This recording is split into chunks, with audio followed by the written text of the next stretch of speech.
Welcome to 3 Count Commentaries. This is your host, MagMongoSlade. Today we're going to be talking about Dark Side of the Ring on the Graham family. Now, my Dark Side of the Ring is not my favorite product because they leave out so much and there's always so much missing. So in this, we're going to actually go into a little bit of the detail. Now, my elevator pitch is that they didn't talk about Mike Graham's time in WCW, specifically him pulling a knife on Perry Saturn, Dean Malenko, Chris Benoit, and Eddie Guerrero. That part was left out of the documentary, and I have no idea why. So we're going to talk about this, all right? We're going to stick to the major Grahams that was discussed in Dark Side of the Ring. So we're not going to talk about Dr. Jerry Graham, who was the original Graham.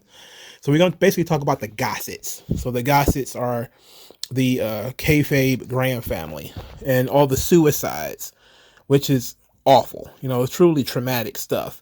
And they wanted to turn this documentary, no doubt, into a tragedy of suicide kind of thing. But there's so much horrible stuff that occurred that we should actually, talk about it a little bit. So they give a little bit of a rundown on Eddie Graham. They talked about him being a big tag team wrestler in the 50s and him being a former tag team partner to Dr. Jerry Graham, and Dr. Jerry Graham being an alcoholic and who started fights and pulled guns on people, and Dr. Jerry Graham apparently stealing his own mother's corpse after, pulling a gun in the hospital. It was truly insane stuff. So after Eddie couldn't take dealing with Jerry Graham anymore, he moved down to Tampa. Now, what should have been mentioned is that there was a wrestler named Clarence Luttrell. They called him Cowboy Luttrell. He was the owner of the Tampa office of the NWA. And essentially, he started this in the 1940s. I think 1949, he started the Florida territory, started in Tampa. So when Eddie Graham got done in New York, he came down and started working for Clarence Luttrell. Now, the interesting thing here is Clarence Luttrell was actually the original trainer for Eddie Graham. So he went to go back to work for the guy who trained him. And in 1970, Clarence Luttrell retired.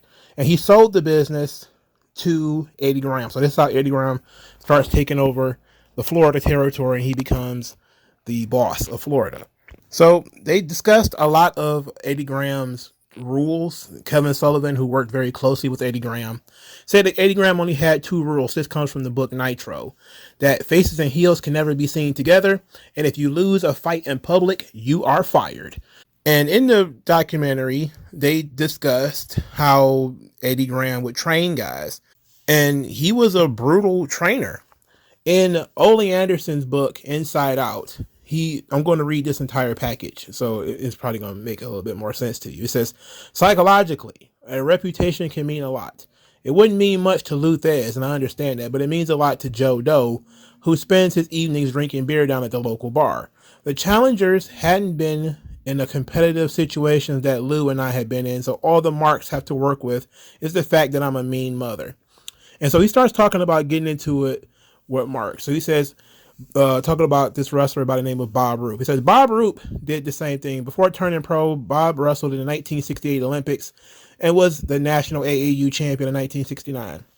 He had been stretching marks for Eddie Graham, the wrestling promoter in Florida, but quit because Eddie would abuse the guys after Bob finished stretching them.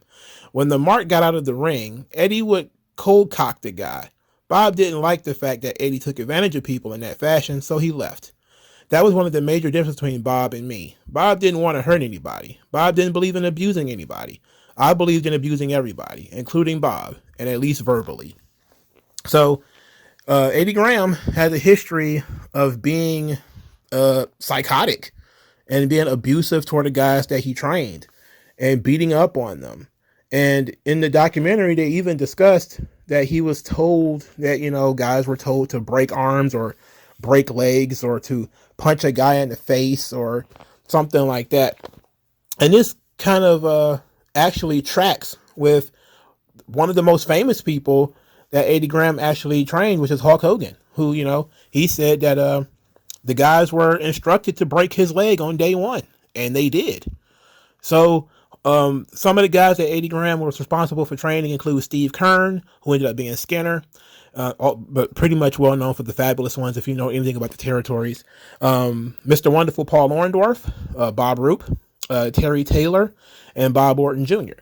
So Eddie Graham was not just a popular promoter, he was also a guy who trained quite a few very well-known pro wrestlers. The most famous pro wrestler that was involved with Eddie Graham outside of Hulk Hogan was Dusty Rhodes. And due to Eddie Graham becoming president of the NWA in 1978, I'm sorry, I think it was 1976. I'm sorry. He stepped down in 1978 due to health issues. But during this time, he was really pushing for Dusty to become the world heavyweight champion. It ended up occurring a couple of times. So he was the reason why Dusty became such a huge star in the business. And of course, Dusty Rhodes was the biggest star in Florida Championship Wrestling, or Championship Wrestling from Florida. In the documentary, they did discuss, his struggles with alcoholism, that he was an entrepreneur who had started doing business with folks, and they said he had been doing business with quote unquote shady characters, but they didn't go into any details, and I couldn't find any details about what kind of shady characters he might have been involved with. But apparently this territory wasn't doing very well. This was the early 80s. Things began to struggle a little bit. And Eddie Graham had various issues. They talked about this later in the show, but Eddie's father had committed suicide, and so had his brother. And the entire family basically had a history of suicide and depression and alcoholism.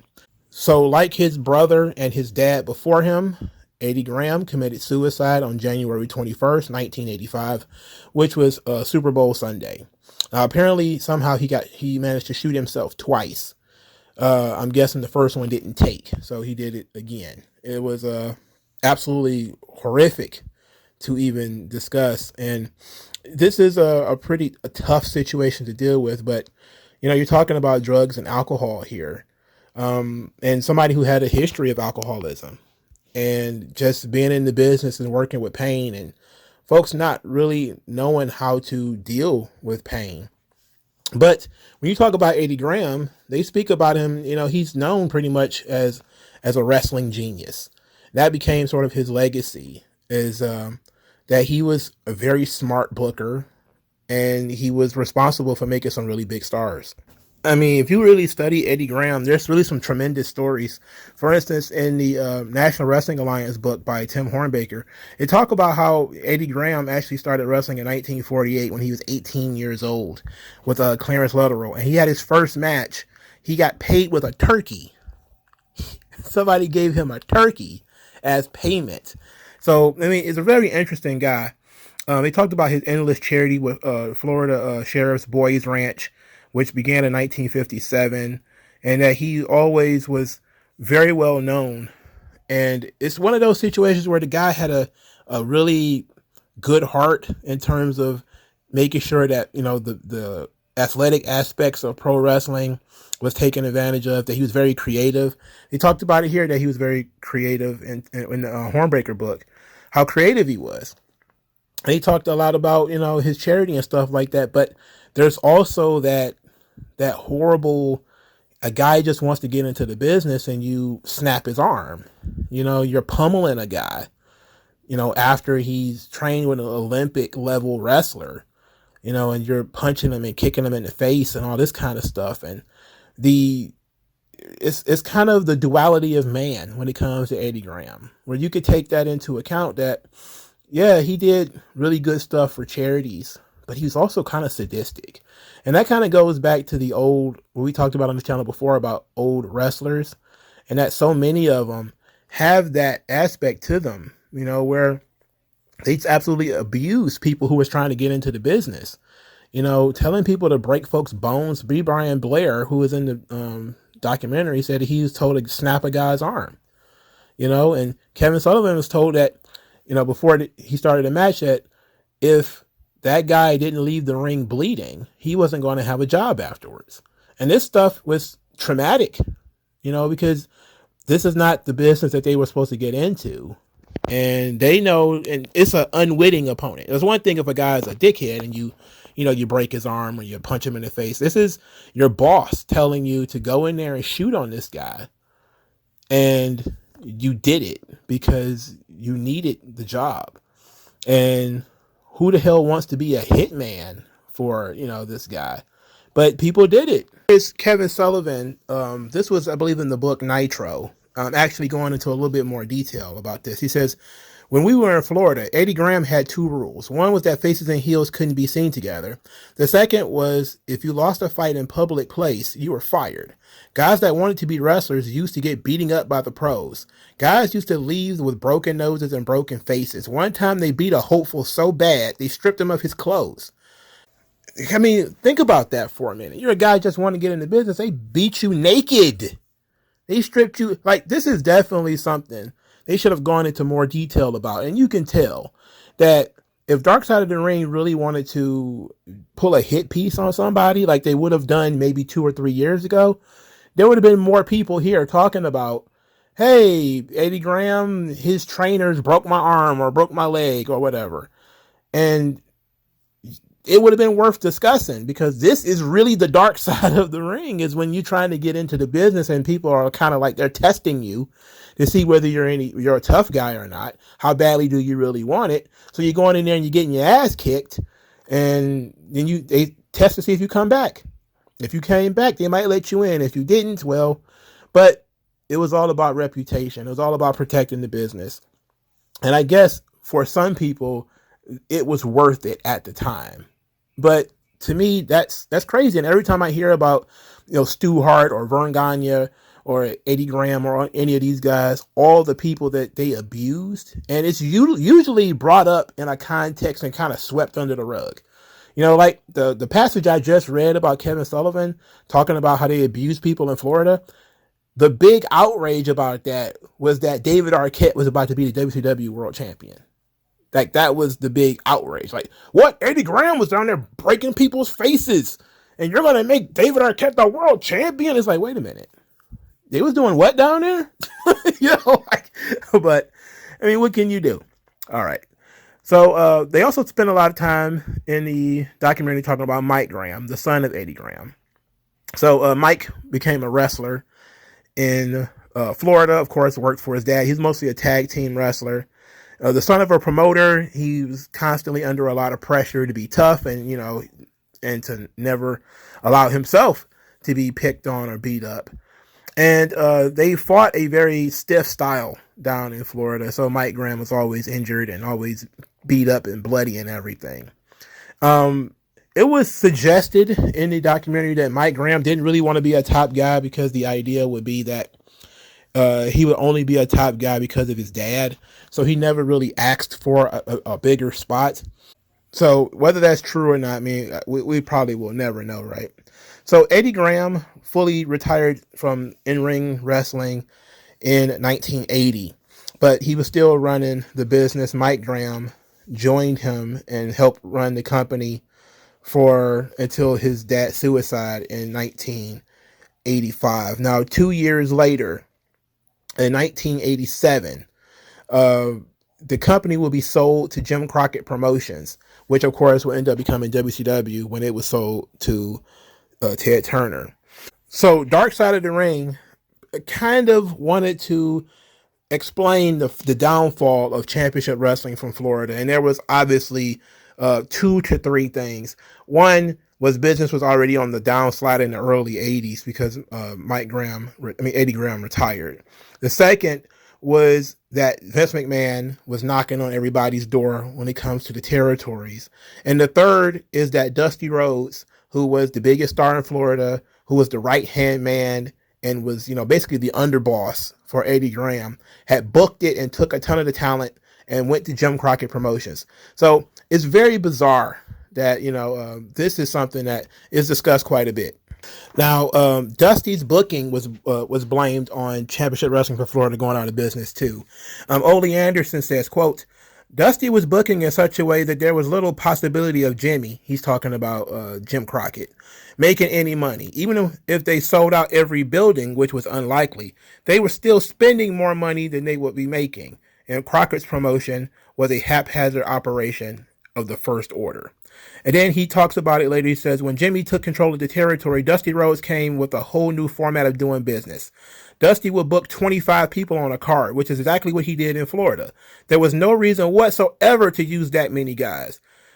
So basically, Dusty would spend so much money on talent and utilize so many different talents that you couldn't make any money on the show.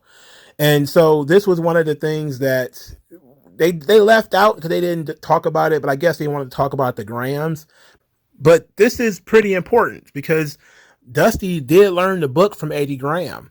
And in the book Nitro, we're going to read a passage right now about this same situation. It says, in February 1987, Championship Wrestling from Florida, the corporate name of the Florida territory, closed after being bought by Jim Crockett Promotions.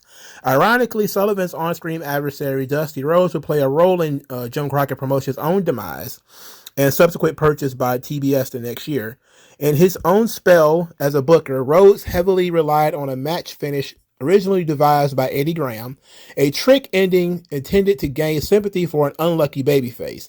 Fans soon caught on to the routine. Their hero would persevere to triumph in a title match, only to have the decision, and thus the title win, reversed due to a technicality, often involving a conveniently unconscious referee.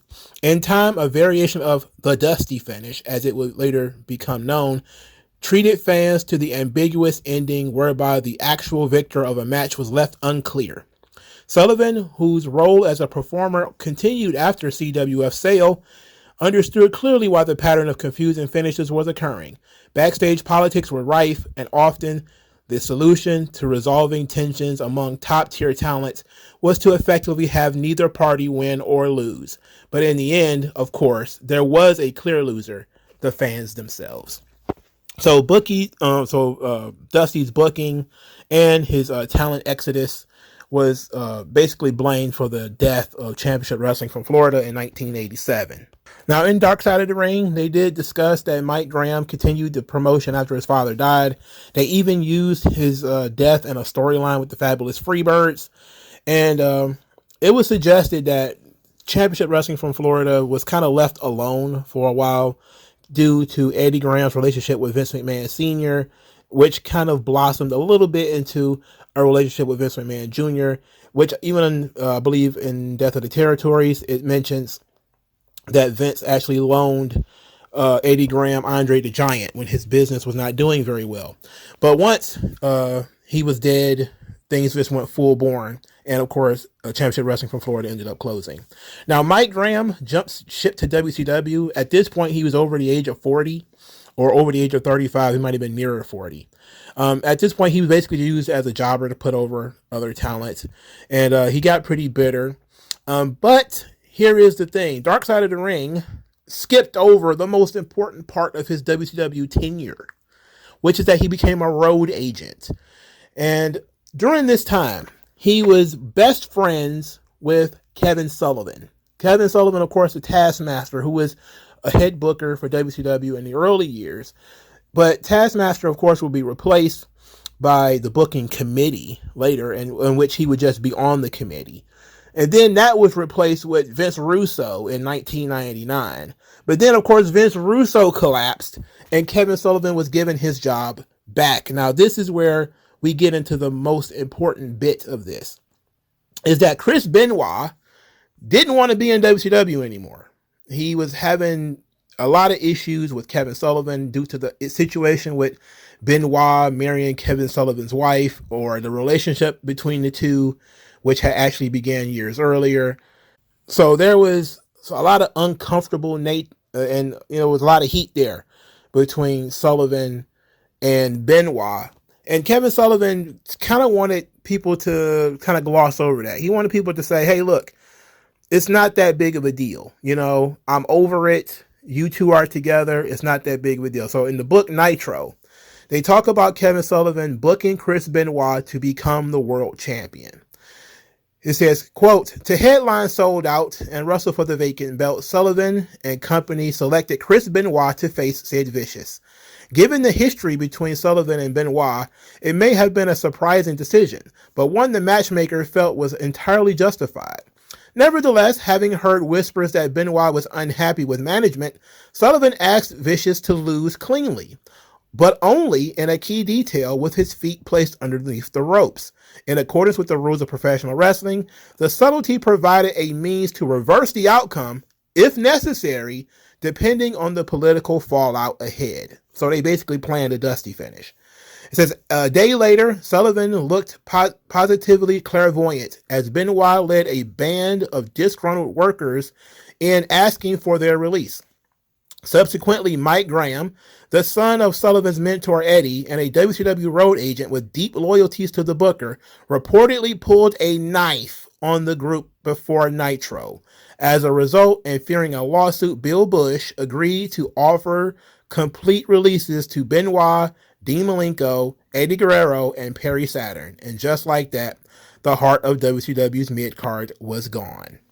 Now, he put reportedly in the book, which is, I think, fair. It's fair to put reportedly in the book. You can do that. Perry Saturn discussed this himself in an interview in 2017. He says, and I quote, "I had 3 years on my WCW contract when the others had 4 years. They had just re-signed with the company. Mike Graham was this little guy that people like to stir up. So they got him all worked up about me going to Bill Bush and flipping out about the finishes changing. If I saw that something was wrong, I'm going to say something. I have that mental toughness. If I know something is wrong and you're messing with me deliberately, even if I have no proof of it, my guess was because of Nancy and Chris, guilty by association. I went to Bill and Mike Graham went up to me and asked whether or not we, Malenko, Saturn, Guerrero, and Benoit, went up to Bill Bush. He said, so what did you say that you didn't want to work with Kevin Sullivan? I said that Sullivan wasn't our agent anymore. He literally pulled a knife out on me. I called the police on him and asked to have charges pressed against him. A representative from Turner Sports came over and I had my attorney contact them and tell them that we are in an unsafe working environment and that we are not working there and we are suing the company. Within 24 hours, we had our complete releases from our contracts. Only stipulation was that we couldn't say anything negative about WCW on television. So Mike Graham pulled a knife on Perry Saturn over not wanting to deal with Kevin Sullivan. And this completely missed Dark Side of the Ring. You would think that this Kevin Sullivan, Chris Benoit mess that Mike Graham found himself into, it would be something to discuss. I understand Mike Graham committed suicide in 2011, but this was in 2000. This was 10 years before he committed suicide, all right? This is important. This is something you can't miss this in Dark Side of the Ring. Now, was it a condition of, could you not find Perry Saturn? Could you not find Dean Malenko when Chris Jericho is doing the voiceovers? Maybe Dean Malenko is in poor health. Eddie Guerrero is dead and Benoit's dead. So maybe, but you're pretty sure there's somebody there who knew about this situation. Perry Saturn's still alive as far as I know. How is his health? You couldn't get him on this show to discuss this knife situation? Because this is important stuff. Now, Nicole Gossett, the daughter of Mike Graham, was in this documentary too, and maybe that was a condition, because they do have to, you give, you take, that kind of thing. But she talked about her father's alcoholism, and that, her dad had 2 driver's licenses, one for Mike Gossett, the other for Mike Graham, and he had DUIs on both of them. It became a very difficult thing for Mike, because not only did, wrestling not work out for him, he didn't become a big star. The company went out of business 3 years after his dad died. And then, he went to WCW where he didn't get over. He was a little too old. Then he becomes a road agent. He does something stupid, loses that job. Alcoholism is kind of getting to him. And then in 2010, which is 10 years after he pulled a knife on Perry Saturn, his son commits suicide. So his son, Stephen Gossett, killed himself. Same way, pistol, shot himself. The son, Stephen, was very close with Eddie Graham, and it was actually Nicole who found him. And it sounded like it was a horrible sight. And this is all just very ugly, ugly stuff. Mike took this stuff personally because, of course, he would. His son had committed suicide. His dad had committed suicide. And he was on the edge. Apparently, in 2011, he had a restaurant that was not going very well. And once that business venture went up, Mike Graham committed suicide in 2011. Same way his father and his son had done so. He shot himself. The really sad thing about this is he was wearing his son's cowboy boots at the time. So you could tell that it was deep depression, having lost his father and his son, and, financially wasn't doing very well either. Those are the kinds of cocktails that would lead somebody to commit suicide. So when you look at the case of these two stories, I mean, they're so similar in a way. They both got into the business very young. They both were alcoholics. They both watched people that they were close to commit suicide. For Eddie, it was his father and his brother. For Mike, it was his son and his father. And, it was both started having financial downturns when they decided to commit suicide. And you could tell that the depression is hereditary, not knowing how to deal, have coping mechanisms and stuff like this. It can be very tough, especially for men who don't have any outlet, to end up in the suicide camp. And especially since you're using guns. All three of them used the gun to kill themselves. So it was awful. Mike Graham was 61 years old. He had outlived his dad by 6 years when he decided to commit suicide. So this was a truly dark side of the ring story. It's a harrowing tale, reminiscent, of course, of the Von Erichs, which is pretty wild. Now, it should be noted that Dr. Jerry Graham and superstar Billy Graham are not related to these people. All right? So I want people to realize that Dr. Jerry Graham, who was mentioned in the Dark Side of the Ring, is not related to Eddie Graham, and neither is superstar Billy Graham. They were gimmick brothers. The Anderson family is another one of those gimmick families where a guy you look like this guy, so you join his family or whatever. So, that's about it. That's all I got. So did you guys like Dark Side of the Ring? If so, I'm glad you did. I thought it was a very interesting episode, telling the story of some very interesting people, but they left out or kind of glossed over some things that was far more devastating that they could have gotten into. I mean, you could have had guys who were trained by Eddie Graham talk about the abuse. Steve Kern is still alive. Hulk Hogan is still alive. I know Hulk Hogan lies a lot, but he's still alive. You could have talked to the guys who Mike Graham pulled a knife on, or somebody who heard the story about this and discussed it. I'm pretty sure Kevin Sullivan knew about it. Why didn't he talk about it or whatever? There's just so much that they left out that I felt like needed to be there. But they did a good job of really highlighting Eddie and Mike Graham. And it was very unfortunate. It's a very sad story. All right. Thank you guys for listening. Like, share, subscribe. I'll talk to you guys later. Peace out.